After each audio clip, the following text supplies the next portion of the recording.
안녕하세요, 캡스톤다 실무자입니다. 제가 얼마 전에 키크론 키보드 리뷰를 하면서 키보드 하나만 바뀌어도 업무 환경이 확실하게 달라진다 라고 말씀을 드린 적이 있고요. 이 컨텐츠 이전에도 직장인의 키보드에 대한 중요성은 제가 계속해서 지속적으로 언급을 한 바가 있습니다. 그런데 이제 제 지인분이 이 컨텐츠를 보시고 이런 이야기를 하시는 거예요. 키보드 하나 바뀐다고 근무 환경이 바뀌냐?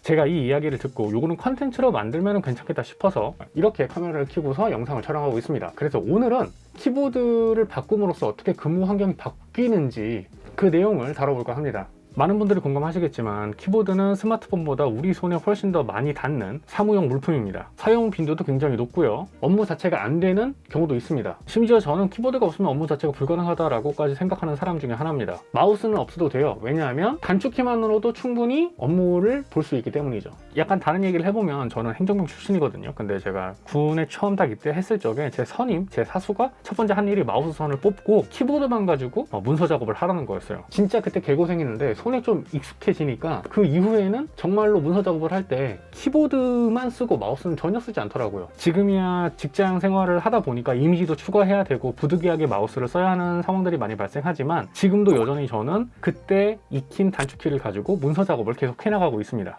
아무튼 이렇듯이 키보드는 업무를 보는데 정말 중요한 요소이기도 한데 많은 사람들이 이 키보드의 중요성을 모르고 있어요. 그 때문에 회사에서 컴퓨터를 맞춘다 라고 한다면 키보드를 별도로 구매하는 경우는 거의 없고요. 컴퓨터를 사면은 번들로 주는 이 키보드 이거를 그냥 자리에다가 세팅을 해놓고 설치 끝 이런 형태가 거의 대부분입니다. 그 대표적인 예가 바로 다나와 키보드죠. 저는 다나와 키보드를 정말 쓰레기라고 생각합니다. 근데 또 재밌는 건 뭐냐 하면은 키보드는 번들로 주면서 마우스는 또 딴 거를 사서 줘요. 왜 그러는지 모르겠는데 하여간 제가 보기에는 마우스를 딴 거 사서 주는 것보다 키보드를 괜찮은 놈을 하나 사서 자리에 세팅을 해주는 게 업무 환경을 개선하는 데 훨씬 더 도움이 된다고 생각을 합니다. 이것만 보더라도 우리가 직장 생활을 하는데 회사 생활을 하는데 업무를 보는 데 있어서 키보드가 얼마나 등한시되는지 무시되는지 알 수 있습니다. 그러면 저는 회사에서 업무를 볼 때 어떤 키보드를 쓰느냐, 저는 거의 무조건 기계식 키보드를 추천을 드립니다. 이 기계식 키보드는 일반 키보드보다 조금 더 단가가 높기 때문에 회사에서 잘 안 해주려고 해요. 근데 그럼에도 불구하고 저는 제 사비를 털어서 그냥 기계식 키보드를 사서 자리에 세팅을 해놓고 업무를 봅니다. 이렇게까지 하는 이유는 기계식 키보드가 그만큼 좋기 때문이고, 제가 이후에 설명드릴 키보드가 근무 환경을 바꾸는 이 조건에서 가장 중요한 요소로 자리 잡습니다. 그러면 기계식 키보드를 썼을 때 어떤 식으로 업무 환경을 바꿔주느냐, 요거를 지금 더 설명을 드릴 거예요. 첫 번째는 무한 동시 입력, 두 번째는 취향 저격, 타건감과 타건음, 세 번째는 나에게 맞는 키압.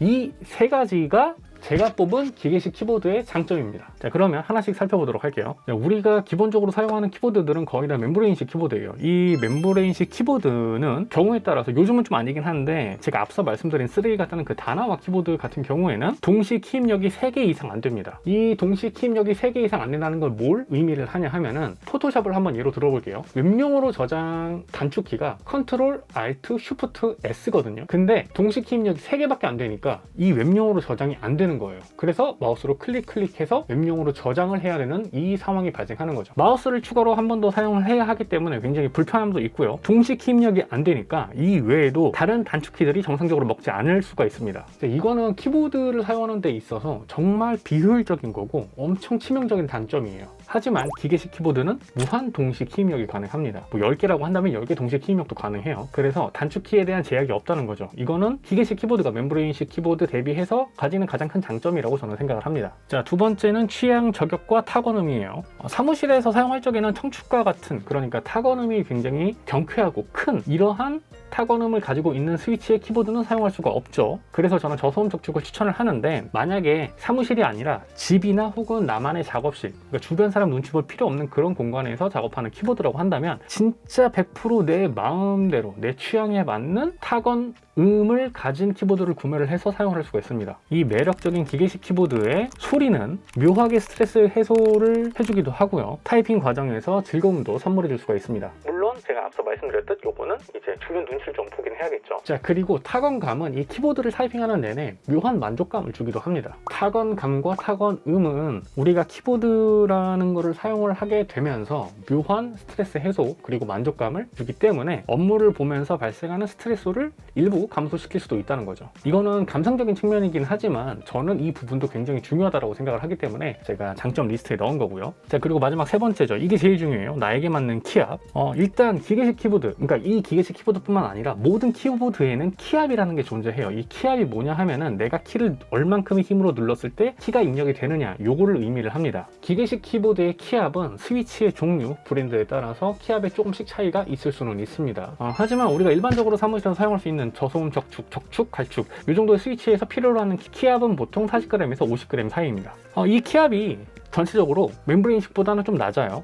참고로 이 멤브레인식 키보드의 키압을 말씀드리지 못하는 이유는 브랜드에 따라서 이 키압이 전부 다 조금씩 차이가 들쭉날쭉하기 때문에 정확하게 어디서부터 어디까지다 라고 말씀드리긴 좀 어려울 것 같아요. 하지만 전체 평균적으로 봤을 때 기계식 키보드의 키압이 멤브레인식 키보드의 키압보다 조금 더 가볍다, 요거를 이해만 하시면 될 것 같습니다. 자, 그리고 이 키압이 낮으면 뭐가 좋냐, 이거는 손가락과 손목에 대한 부담을 훨씬 덜 해준다는 걸 의미를 해요. 물론 키압 자체만 놓고 본다면 펜타그래프 방식의 키보드가 키압이 조금 더 낮은 것은 사실입니다. 하지만 펜타그래프 방식은 키압 외에 다른 단점들이 조금 많기 때문에 저는 기계식 키보드를 쓰는 거고요. 아무튼 적당한 팜레스트만 있다라고 한다면 기계식 키보드는 멤브레인 키보드보다 훨씬 손목이 덜 아프게, 손가락이 덜 아프게 건강한 타이핑 활동이 가능하다는 거죠. 그 때문에 키보드 작업을 많이 하시는 작가분들, 기자분들 혹은 다른 기타 업무를 보시는 분들은 이 기계식 키보드를 거의 필수적으로 구매를 해서 사용을 하고 계신 걸로 알고 있어요. 자, 그러면 이런 생각 들 수 있죠. 정말 키보드 하나만 바뀐다고 해서 손목이 덜 아플까, 손가락이 덜 아플까, 이런 생각 드실 수 있습니다. 근데 이거 한 가지 확실해요. 제가 계속 말씀드리지만 기계식 키보드를 바꿨을 때 손가락과 손목의 피로도는 훨씬 덜합니다. 안 아픈 건 아니에요. 많이 치면 아프죠. 근데 훨씬 덜해요. 멤브레인식 키보드에 비해서 말이죠. 자, 그래서 이러한 기계식 키보드의 장점들 때문에 저는 여전히 기계식 키보드를 아주 잘 사용하고 있고, 한때는 이 기계식 키보드를 사 모으기도 했습니다. 지금은 이제 선물로 주고 막 이래가지고 많이 없어지긴 했는데, 그래도 여전히 집, 작업실, 사무실 등 제가 키보드를 치는 여러 공간에는 전부 다 기계식 키보드로 세팅을 해서 사용을 하고 있어요. 자, 그러다 보니까 제 자리에 앉아서 가끔가다 다른 분들이 와서 업무를 보시잖아요. 자, 그때 기계식 키보드를 딱 처음 써보신 그 분들의 대사는 둘 중에 하나입니다. 우와, 이거 키보드 뭐죠? 얼마예요? 이렇게 꼭 물어보세요. 제가 그렇게 해서 기계식 키보드 장점이나 이런 것들 좀 설명을 해드리고 안내를 해드리면 그분들은 기계식 기보드를 거의 다 구매를 하시더라고요. 그렇게 해서 기계식 키보드를 구매하도록 한 인원이 10명은 된 것 같아요. 브랜드는 조금씩 차이가 있지만 결과적으로 그분들 모두 기계식 키보드를 구매를 하셨다. 이게 중요한 거죠. 기계식 키보드는 보통 10만원 이상입니다. 어떻게 보면은 펜타그래프 혹은 멤브레인 방식의 키보드보다 훨씬 더 고가에 속하죠.